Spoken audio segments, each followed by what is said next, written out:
perjalanan karir saya gitu.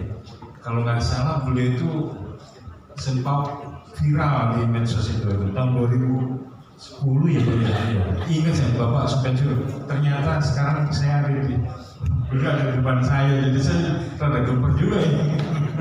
Karena kita tidak terbiasa berdekatan dengan mohon izin ya. Sekarang alhamdulillah beliau menjadi motivator bagi semuanya, dan mudah-mudahan ini menyadarkan oleh kita semuanya bahwasanya bahaya itu bisa jadi ada di sekitar kita, ya, harus waspada.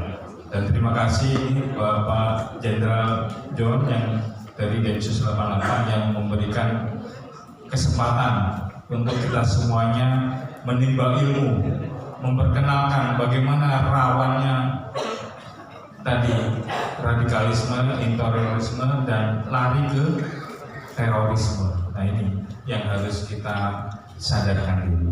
Mohon izin kami memperkenalkan diri, nama Tri Romadono di Kesbangpol Kabupaten Sukabumi, asli Jawa Timur, Sidoarjo, Mumbara tahun 2009,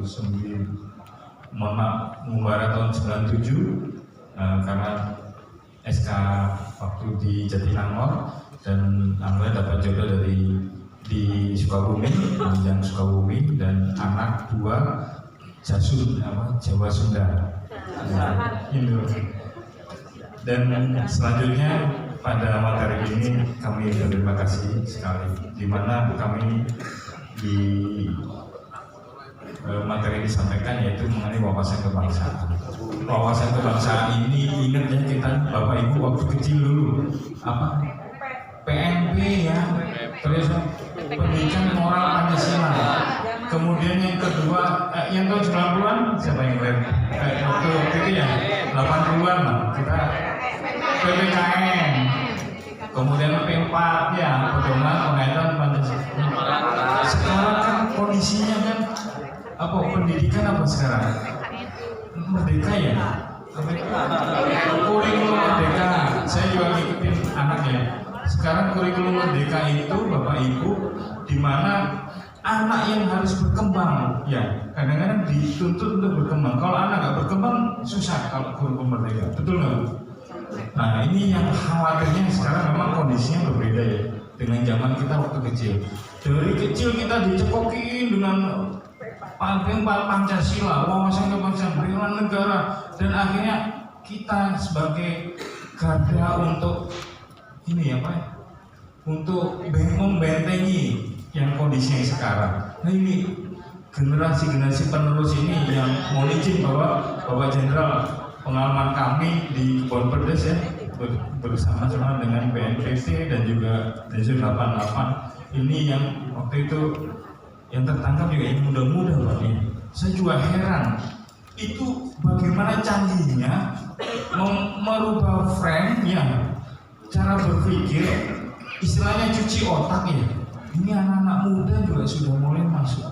Betul Bapak Sumansuri. Yang ngerinya juga Sukabumi kan kabupaten itu daerah Islami ya. Maksudnya pesantren banyak, kemudian pengajian juga banyak. Ini yang harus diwaspadai terutama oleh kita-kita selaku benteng terdepan, yaitu Bapak Ibu selaku penyuluh, kemudian Bapak dari TNI Polri ini yang garda terdepan lah, kepala desa juga gitu.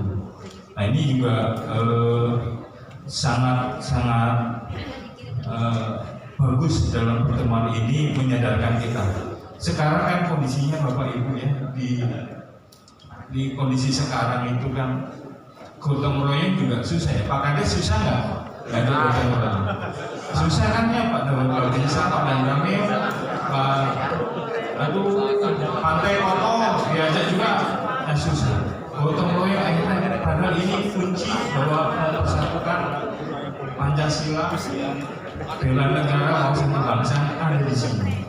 Itu tadi 4 pilar kan, Pancasila, Undang-Undang Dasar 45, kemudian apa lagi? NKRI harga mati, kemudian Bhinneka Tunggal Ika. Alhamdulillah masih melekat, kita angkatan 80-an, 80, 90-an ya siap. Ini yang menjadi early warning, di mana di Kebon Pedes dijadikan pilot project Pak. Kemarin itu Pak Jenderal pilot project dari BNPT, di mana Kebun Bedes yang mungkin ya ada yang perwakilan Kebun Bedes nggak? Ada ya. Kalau mau pinjem motor ya, beli motor ya, kredit, ditanya KTP mana? Wah langsung ada ngeper juga yang beli, yang jualnya itu. Jadi selalu frame-nya itu seperti apa lah gitu ya, Kebun Bedes. Tapi alhamdulillah dengan hadirnya BNPT ke sana waktu itu menyadarkan bahwasanya desa percontohan yang terbebas dari tadi radikalisme, kemudian apa tadi Pak? Intoleransi ya, intoleransi dulu, kemudian lari ke radikalisme, dan lari ke terorisme. Ini yang rawannya. Dan alhamdulillah pelan-pelan Kebun Bedes jadi aman, dan kami juga kan memiliki lembaga kemasyarakatan Pak ya, binaan kami itu FPK, Forum Pembaruan Kebangsaan, kemudian FKUB, Forum Kerukunan Beragama, kemudian FKDM, Deteksi Dini Masyarakat. Nah ini waktu itu kami sampaikan bahwasanya ini bukan hanya tugas dari Densus 88, bukan hanya tugas dari BNPT, tapi tugas kita semuanya. Ya akhirnya waktu itu, ayo dari FKUB itu kurang iuran yuk, nyumbang buat yang korban, keluarga korban, kan kasihan ya ditinggalkan. Tapi memang betul itu dirasakan, sentuhannya memang khusus.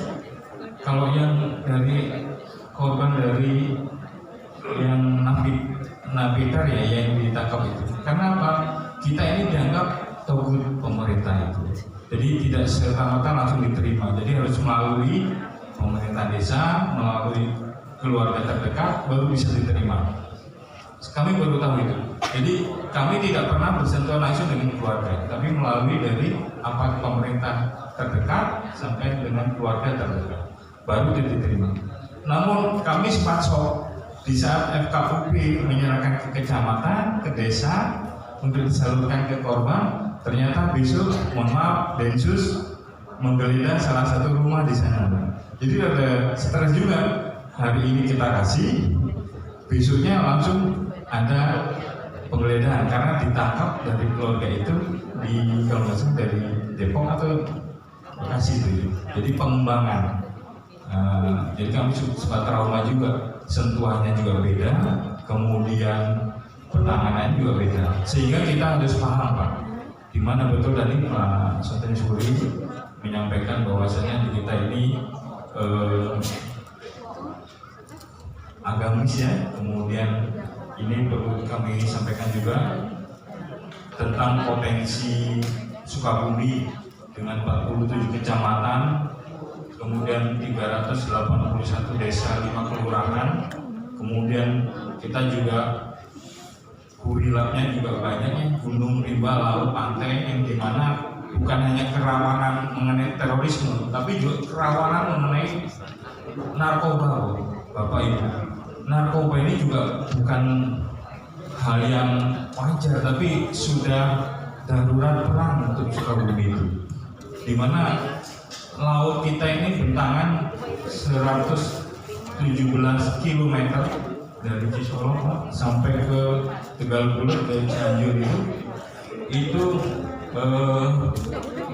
untuk distribusi narkoba itu juga rawan. Kemudian yang luasan kita juga Burilang ini yang bagi keluarga mungkin apa yang bagi yang tadi kelompok tadi menjadikan tempat untuk mudah berlindung, aman. Terus jangkauannya juga dari masyarakat banyak kan yang tanah-tanah HGU atau apa yang jauh dari lingkungan pemukiman masyarakat banyak ya ibunya di Jampang gitu ya, itu bisa dijadikan tempat latihan oleh mereka, dan makanya kita harus waspada. Nah ini tadi gotong royong udah mulai hilang, kemudian kita juga saling bantu-membantu juga sudah mulai bergeser, sudah mulai cuek kepada tetangga, lingkungan, jangankan tetangga, ke keluarga sendiri saudara sendiri sudah mulai cuek. Nah ini harus dibangunkan kembali.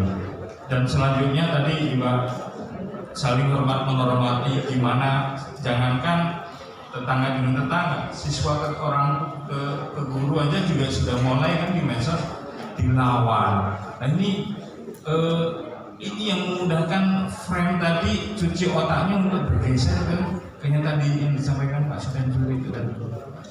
Ya, jangankan kita yang awam, beliau saja yang mantan polisi sampai bisa cuci otak sampai segitunya. Makanya betul Pak, pesan kami di Sukabumi banyak pengajian. Bukannya nggak boleh pengajian, cuma harus apa itu yang benar-benar cari gurunya gitu ya.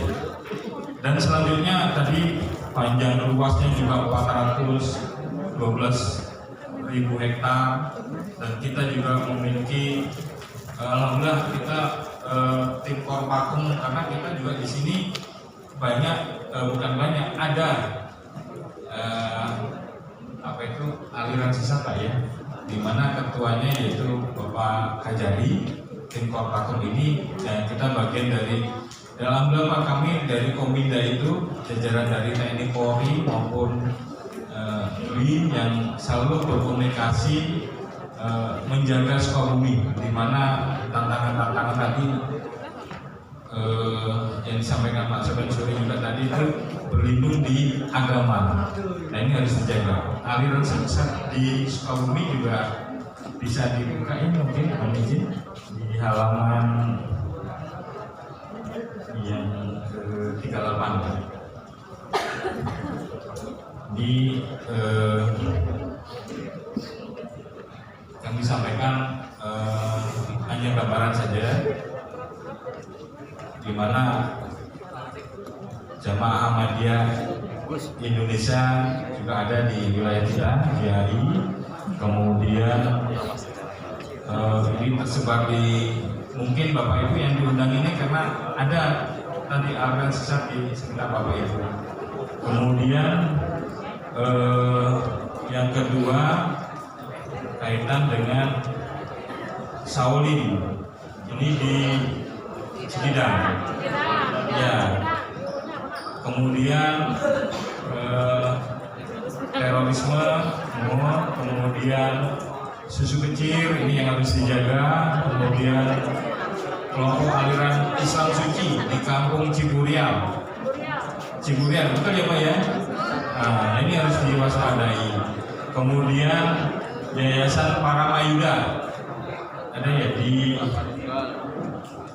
Kelapa Nunggal ya siap.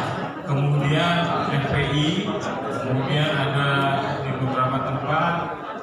Kemudian penyelundupan ganja juga ada, sudah ditangkap. Pernah tempat rumah tinggal yang dijadikan tempat ibadah Cicurug mungkin ya, itu yang harus diwaspadai.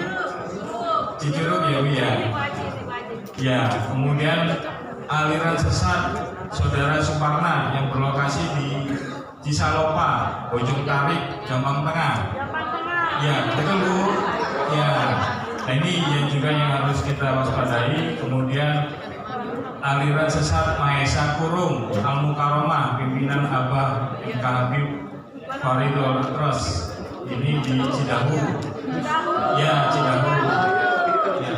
Mohon maaf, ini sebagai gambaran untuk diketahui. Jadi harus waspada dan cepat tanggap lapor kepada yang berwajib kalau ada hal yang kurang yang patut dicegah. Kemudian ini ada 10 kriteria aliran sesat yang ini Pak mohon izin dibuka ya. Nah ini aliran sesat itu kriterianya ini Munas MUI tahun 2007, di mana harus sesuai dengan isi Munas ini. Yang pertama ya harus jangan sampai mengingkari rukun iman dan rukun Islam. Ya ini yang pertama. Kemudian yang kedua meyakini dan atau mengikuti akidah yang tidak sesuai dengan dalil syar'i Al-Quran dan Sunnah Rasulullah. Nah ini jangan sampai lepas dari ini. Kemudian meyakini turunnya wahyu setelah Al-Quran. Kemudian yang keempat mengingkari otentisitas atau kebenaran dari isi Al-Quran. Maksudnya isi Al-Quran itu udah terang-terang dan itu pegangan bagi kita. Jadi kalau keluar dari Al-Quran dan hadis itu harus dikhawatirkan. Kemudian yang kelima, melakukan penafsiran Al-Quran yang tidak berdasarkan kaidah tafsir. Ini ibu-ibu, bapak-bapak yang di pengajian-pengajian di market hari ini harus diwaspadai. Kemudian yang ketujuh, mengingkari kedudukan hadis Nabi sebagai sumber Islam. Jadi ini yang dikhawatirkan. Kemudian yang ketujuh, melecehkan dan atau merendahkan para nabi dan Rasulullah. Ini yang dikhawatirkan. Kemudian ke-8, mengingkari Nabi Muhammad SAW sebagai nabi dan rasulnya. Ini jadi disampaikan alhamdulillah GAI Parakan Salam yang tadinya sempat mencuat akan terjadi lagi kemarin. Ngeri saya juga waktu itu kan tahun 2027 sempat dibakar ya. Waktu ini nggak tahu siklusnya itu mendekati pemilu selalu muncul GAI ini.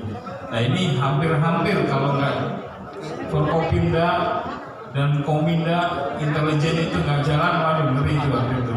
Dan alhamdulillah dari MUI cepat tanggap, kemudian dari keagamaan juga, dari Kandepak juga respon, Pak Kajari, semua dijaga kondusif sampai hari ini untuk para kansalam. Kami terima kasih kepada semua komponen yang bisa bekerja sama. Kemudian yang ke-9, yang mengubah pokok ibadah yang telah ditetapkan syariat. Ini ibadah keluarga. Dan yang terakhir, mengkafirkan sesama muslim tanpa dalil syar'i. Jadi agaknya kan tadi dibilang kita tauhid, kemudian dibilang kita kafir. Nah ini bahaya, mengadu dombakan. Ini yang kami berpesan. Dan terima kasih dari Pak Sofyan Suri ilmunya tadi menyadarkan kita lah, terutama TNI Polri ya Pak, jaga ya Pak ya di wilayah, karena Bapak yang diundang ini yang wilayahnya ada gitu. Jadi harus benar-benar waspada dan segera.